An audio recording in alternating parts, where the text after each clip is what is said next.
लाउ आम देह ପାଇଁ କେତେ ଉପକାରୀ ଏହା ଆପଣମାନେ ସମସ୍ତେ ଅଳ୍ପ ବହୁତେ ନିଶ୍ଚୟ ଜାଣିଥିବେ।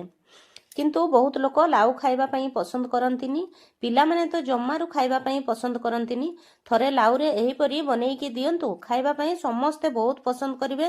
ଆପଣ ଯେତେ ବନେଇଲେ ବି କମ୍ ପଡ଼ିଯିବ। ଏହି ରେସିପି ପାଇଁ ମୁଁ ଏଠାରେ ଖଣ୍ଡେ ଲାଉ ନେଇଛି। ତାକୁ ଭଲ ଭାବରେ ଚୋପା ବାହାର କରିକି ଧୋଇ ନେବା ଏବଂ ଏହିପରି ଛୋଟ ଛୋଟ କାଟି ନେବା। ଏପଟେ ଗୋଟିଏ କଡ଼େଇ ବସେଇ ନେଇଛି। ଗୋଟେ ଗ୍ଲାସ୍ ପାଣି ସେଥିରେ ଦେଇଦେବା।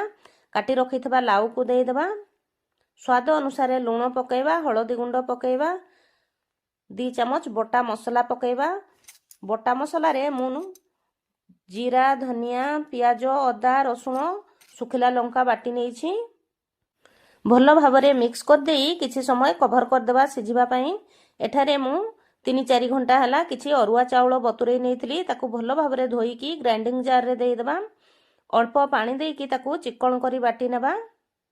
ଚାଉଳରେ ବେଶୀ ପାଣି ଦେବେନି, ଟିକେ ବହଳିଆ କରି ବାଟି ନେବେ। ଏପଟେ ଆମର ଲାଉ ସିଝିଗଲାଣି। ଲାଉ ସିଝିଗଲା ପରେ ଗ୍ୟାସ୍ ବନ୍ଦ କରିଦେବା ଏବଂ 2-3 ମିନିଟ୍ ଥଣ୍ଡା ହେବା ପାଇଁ ଛାଡ଼ିଦେବା। ତାପରେ ପିଠଉକୁ ଏହିପରି ଗୋଳେଇ ନେବା। ଲାଉ ପୁରା ଗରମ ଥିବା ଅବସ୍ଥାରେ ଜମାରୁ ଗୋଳେଇବେନି, ନହେଲେ ପିଠଉ ପୁରା ସିଝିଯିବ ଏବଂ ପିଠା ଭଲ ହେବନି। ଟିକେ 2-3 ମିନିଟ୍ ଥଣ୍ଡା ହେବା ପାଇଁ ଛାଡ଼ିଦେବେ। ତାପରେ ପିଠଉକୁ ଗୋଳେଇ ନେବେ। ମୁଁ ଏଠାରେ ଗୋଟିଏ ପ୍ୟାନ୍ ଗରମ କରି ନେଇଛି। ସେଥିରେ ଭଲ ଭାବରେ ଟିକେ ରିଫାଇନ୍ ତେଲ ଲଗାଇଦେବା ଏବଂ ପିଠଉରୁ 2-3 ଚାମଚ ଦେଇଦେବା। ଭଲ ଭାବରେ ସ୍ପ୍ରେଡ୍ କରିଦେଇକି ତାକୁ କଭର କରିଦେବା। ଦେଖନ୍ତୁ ଏବେ ଆମର ପିଠା ହେଇଗଲାଣି। 2-3 ମିନିଟ୍ ପରେ ତାକୁ ଓଲଟେଇ ନେବେ।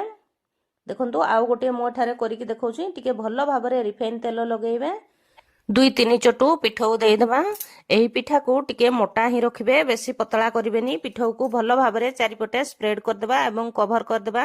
ଏହି ସମୟରେ ଗ୍ୟାସ୍ର ଫ୍ଲେମ୍କୁ ଲୋ ଟୁ ମିଡ଼ିୟମ୍ରେ ରଖିବେ। ପିଠା ଏବେ ହେଇଗଲାଣି, ଓଲଟେଇ ନେବା। ଓଲଟେଇଲା ପରେ ଆଉ ଜମାରୁ କଭର କରିବାନି। ଚାରିପଟେ ଆଉ ଅଳ୍ପ ଟିକେ ଟିକେ ରିଫାଇନ୍ ତେଲ ଦେଇଦେବା। ପିଠା ଏମିତି କଲେ କ୍ରିସ୍ପି ହେବ। ଏହି ପିଠା କ୍ରିସ୍ପି ହେଲେ ଖାଇବାକୁ ବହୁତ ହିଁ ଟେଷ୍ଟି ଲାଗିଥାଏ। ଏବେ ଆମର ପିଠା ହେଇଗଲାଣି, ତାକୁ ବାହାର କରିନେବା। ଦେଖନ୍ତୁ ପିଠା କେତେ ସୁନ୍ଦର ଦେଖାଯାଉଛି ଏବଂ ଏହା ଖାଇବାକୁ ମଧ୍ୟ ବହୁତ ହିଁ ଟେଷ୍ଟି ଲାଗିଥାଏ। ବନେଇବା ମଧ୍ୟ ଖୁବ୍ ସହଜ। ଏହାକୁ ଥରେ ଆପଣ ନିଶ୍ଚୟ ଟ୍ରାଏ କରନ୍ତୁ। ଏହି ପିଠାକୁ ଆପଣ ଟମାଟୋ ସସ୍ କିମ୍ବା ଧନିଆ ଚଟଣି ସହିତ ମଧ୍ୟ ଖାଇପାରିବେ।